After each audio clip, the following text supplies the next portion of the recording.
Blue Magic is a romance with elements of mystery and mysticism. Some of you may have been at a reading where I talked about the introduction to Blue Magic, some not. So let me just back up a little and say our heroine is Edwyna Glendower, a tall, beautiful, raven-haired woman. Edwyna has had no problem finding men, but she has had a problem finding true love.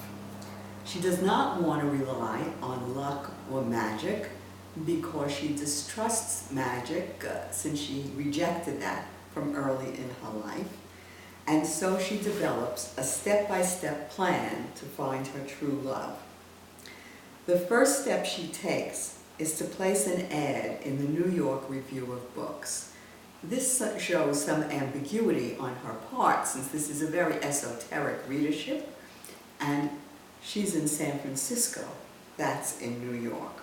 Nevertheless, there's a correspondence, and Edwyna is waiting at home for her first date. Edwyna lives in a familiar kind of San Francisco home. A flight of stairs leads up to a landing, which has one door on the left and one door on the right. The door on the left leads to a first floor flat, and the door on the right leads to a second floor flat, which is where Edwyna lives.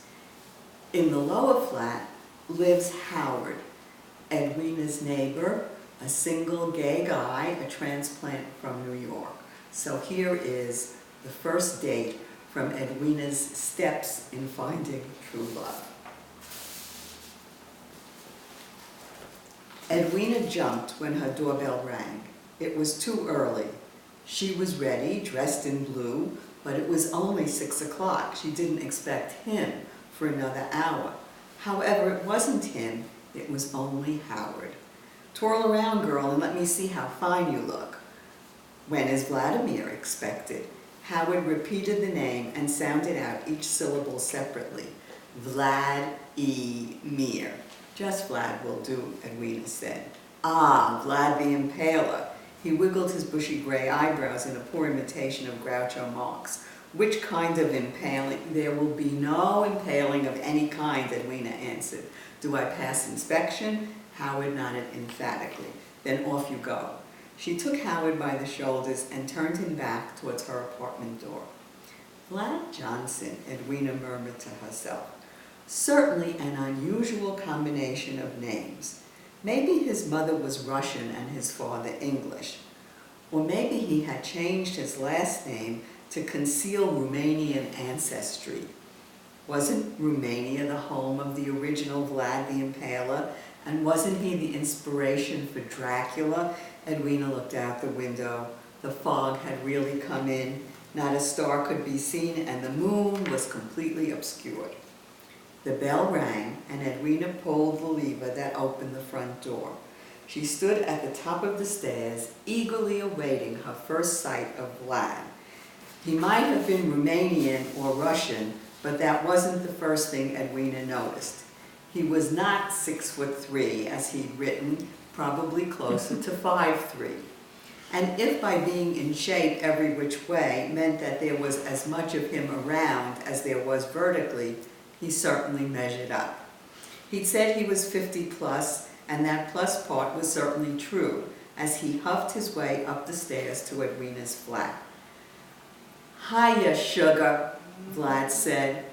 "Boy, oh boy, you are certainly one long drink of water." He gave a drawn-out wolf whistle. Edwyna didn't think anyone had made that sound in several decades. "You got some climb up here." Vlad stood at the top of the stairs, fanning himself with the Kangol cap he'd been wearing. "Bet it keeps those long legs of yours in great shape. I like that in a woman. Plenty of her, plenty of you, and all in great shape. I'm gonna sit here for a minute, hope you don't mind, and look over the landscape." With those words, Vlad sat down heavily on the sofa, which emitted a complaining puff of air. "Come on over, sit next to me." He patted the cushion. "Would you like a drink of water, some wine?" Edwyna ignored Vlad's invitation. Wine, that would be terrific. You got anything stronger? Vlad waited for an answer, but Edwyna had already slipped through the arch of the living room and the swinging door to her kitchen. She looked at the bottle of McCrosty Chardonnay she chilled earlier, then put it back in the fridge. Instead, she poured out 2 glasses of wine from her open bottle of cooking Chardonnay, known familiarly as $2 Chuck because of its price. Edwyna handed Vlad a glass of wine, and ignoring his repeated patting of the sofa cushion, she moved to her blue velvet chair. "Playing hard to get," Vlad said. "That's okay for now. I can see you're a lady, but lady, you'll find out I know what ladies like." And Vlad took a hearty swallow of the wine.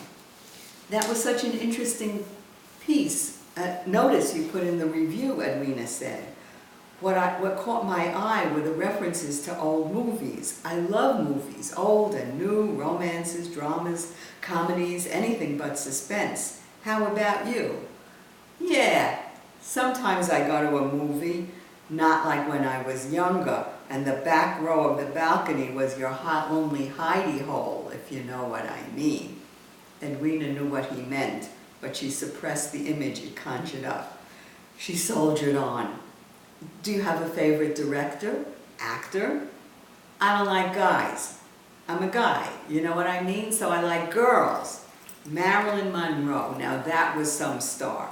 And the other one, the one who lost her head in some freak accident, Jane something or other. They were great, really built." Edwyna sipped her wine in silence. She could not quite decide where to take this conversation next. Vlad had already finished his wine. He held out his glass and patted that damn seat cushion again. Edwyna looked out the window.